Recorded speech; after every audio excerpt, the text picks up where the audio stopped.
आज हम आपके लिए व्यापार में बढ़ोतरी और लाभ में निरंतर वृद्धि के लिए एक परम शक्तिशाली व्यापार वृद्धि मंत्र लेकर आए हैं।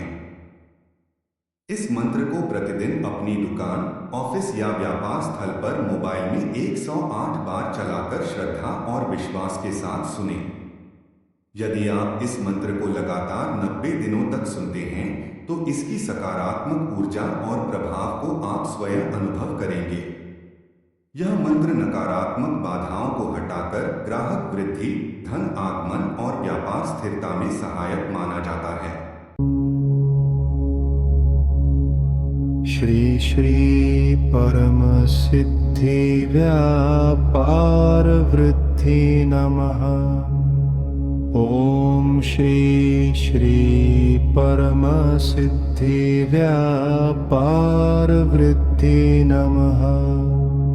ओम श्री श्री परम सिद्धि व्यापार वृद्धि नमः। ओम श्री श्री परम सिद्धि व्यापार वृद्धि नमः। ओम श्री श्री परम सिद्धि व्यापार वृद्धि नमः। ओम श्री श्री परम सिद्धि व्यापार वृद्धि नमः। ओम श्री श्री परम सिद्धि व्यापार वृद्धि नमः।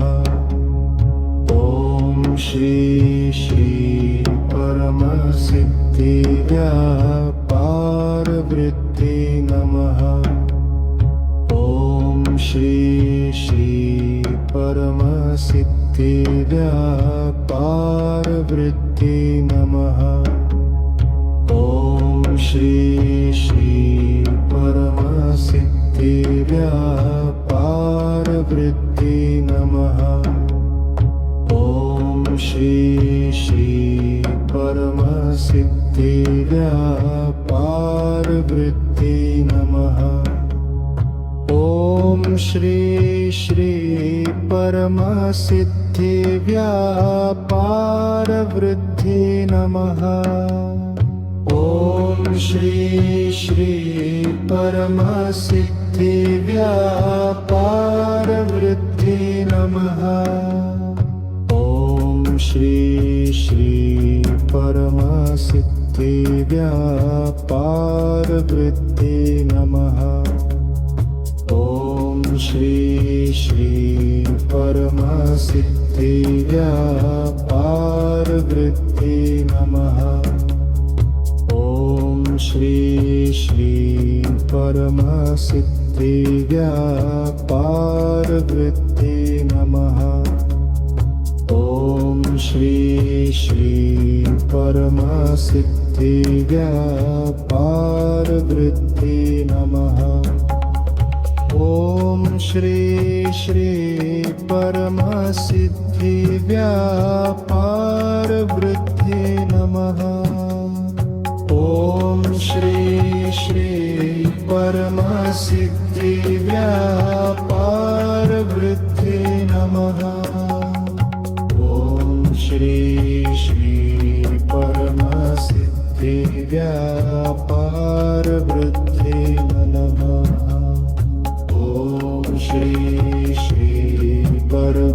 सिद्धि व्यापार वृद्धि नमः। ओम श्री श्री परम सिद्धि व्यापार वृद्धि नमः। ओम श्री श्री परम सिद्धि व्यापार वृद्धि नमः। ओम श्री श्री परम सिद्धि व्यापार वृद्धि नमः। ओम श्री श्री परम सिद्धि व्यापार वृद्धि नमः। ओम श्री श्री परम सिद्धि व्यापार वृद्धि नमः।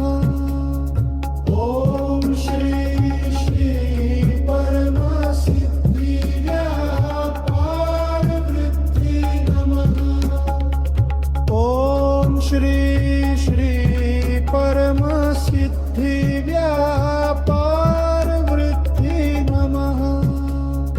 ओम श्री श्री परम सिद्धि व्यापार वृद्धि नमः।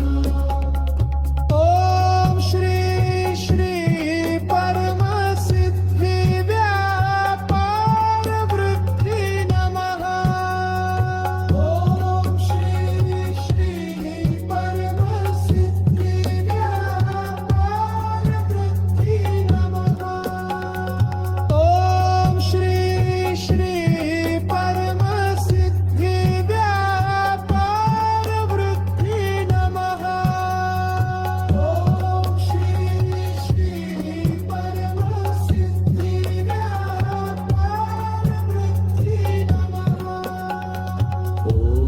श्री श्री परम सिद्धि व्यापार वृद्धि नमः। ओम श्री श्री परम सिद्धि व्यापार वृद्धि नमः। ओम श्री श्री परम सिद्धि व्यापार वृद्धि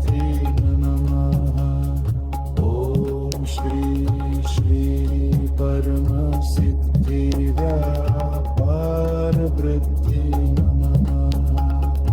ओम श्री श्री परम सिद्धि व्यापार वृद्धि नमः। ओम श्री श्री परम सिद्धि व्यापार वृद्धि नमः। ओम श्री श्री परम सिद्धि व्यापार वृद्धि नमः। ओम श्री श्री परम सिद्धि व्यापार वृद्धि नमः।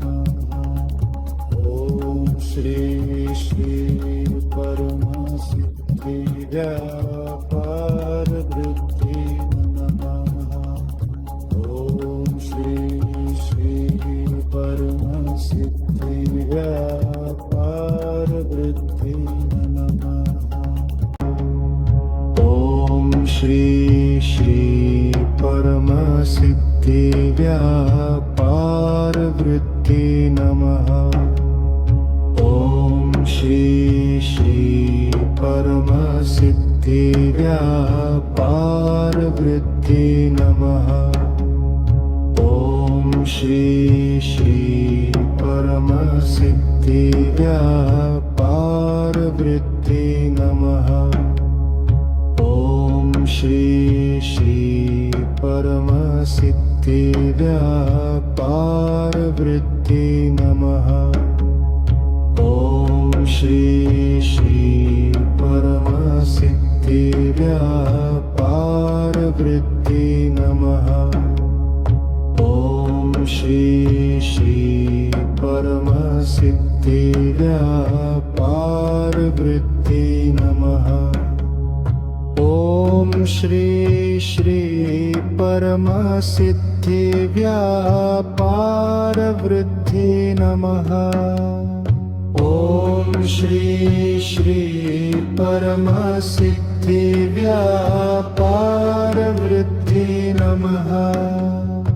ओम श्री श्री परम सिद्धि व्यापार वृद्धि नमः। ओम श्री श्री परम सिद्धि व्यापार वृद्धि नमः। ओम श्री श्री परम सिद्धि व्यापार वृद्धि नमः। ओम श्री श्री परम सिद्धि व्यापार वृद्धि नमः। ओम श्री श्री परम सिद्धि व्यापार वृद्धि नमः। ओम श्री श्री परम सिद्धि व्यापार वृद्धि नमः। ओम श्री श्री परम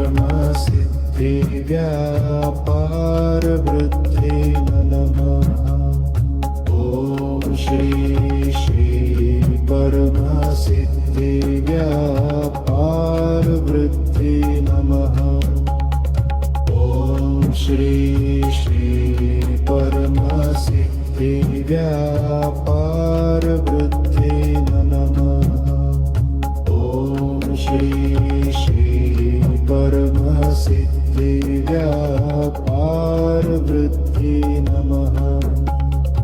ओम श्री श्री परमसिद्धि व्यापार वृद्धि नमः।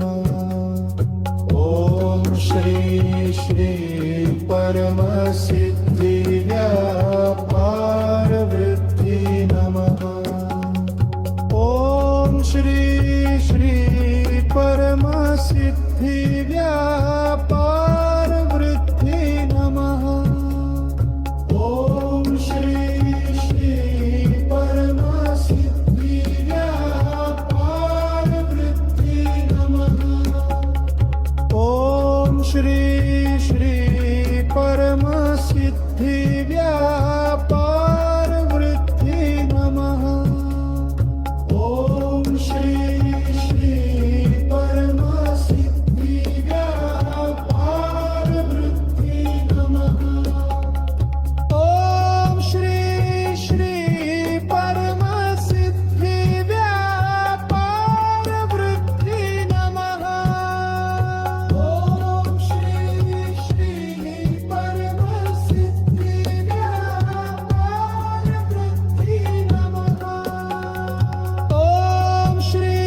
श्री परमसिद्धि व्यापार वृद्धि नमः। ओम श्री श्री परमसिद्धि व्यापार वृद्धि नमः। ओम श्री श्री परमसिद्धि व्यापार वृद्धि नमः। ओम श्री श्री परमसिद्धि व्यापार वृद्धि नमः। ओम श्री श्री परमसिद्धि व्यापार वृद्धि नमः। ओम श्री श्री परमसिद्धि व्यापार वृद्धि नमः। ओम श्री श्री परमसिद्धि व्यापार वृद्धि नमः। ओम श्री श्री परमसिद्धि व्यापार वृद्धि नमः। ओम श्री श्री परमसिद्धि व्यापार वृद्धि नमः।